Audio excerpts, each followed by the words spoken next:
Biden White House is continuing to tout the notion that the economy is stronger than ever under Bidenomics. Do you think that that message is resonating with Virginians? Tom, the only person better off today than they were 4 years ago is the illegal alien. The economy is in shambles. We've got wars around the world. We have tens of millions of illegal immigrants across our border. They're crossing over here, including tens of thousands of military-age males from China, Yemen, Syria. I mean, you just showed that video of the Saudi, intelligence officers collecting on us. What do you think they're doing right now? The Chinese, they've got a balloon that flew over the United States. They had drones that flew into Langley Air Force Base, collecting on our base there that had F-22 planes. And then we had Russian ships, frigates with hypersonic missiles within miles from the Florida coast, and including a nuclear submarine. So please tell me why you would vote for Democrats unless you're just allergic to money. You, Captain, are really the epitome of the American dream. You were born in Vietnam.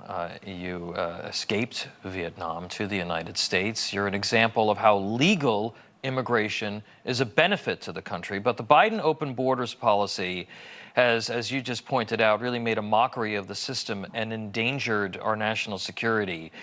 How does that resonate with Virginians, particularly since in Northern Virginia you have so many people who are part of public employees unions and they're part of the federal government apparatus? Do you think that the crisis is impacting them as well?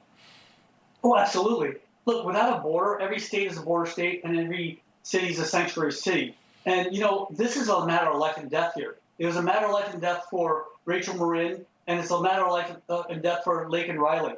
And, people like Tim Kaine just don't understand. I mean, I told everybody, I said, you know what? We've been paid for by the same taxpayers for 30 years. And except he has millions of dollars to show for it, and I have scars. And, of course, yesterday he came out saying, why doesn't he respect my service the way I respect his? I'm sorry.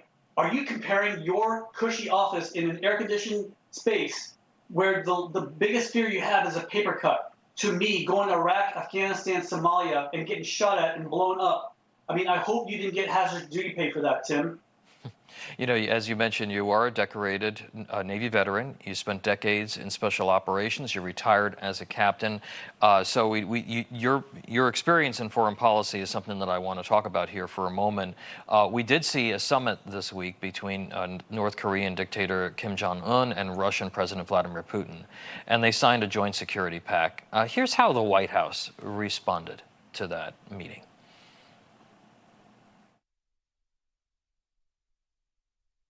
We're not concerned about the trip. What we are concerned about, Trevor, is the deepening relationship between these two countries.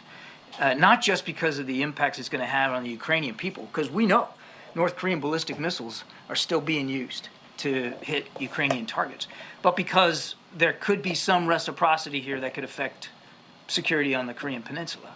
Now, we haven't seen the parameters of all that right now, certainly haven't seen it come to fruition, but we're certainly going to be watching that very, very closely. Captain, the threats to our national security keep coming while military recruitment continues to fall short. What do we need to be doing to protect our interests and our allies and rebuild our military? Well, we definitely need to open our eyes. This is the new axis of evil. We call it cricket. So it's China, Russia, Iran, Korea, and the terrorist organizations. And they're all in cahoots with each other, and they've been for years. It's just the Biden administration turns a blind eye to it.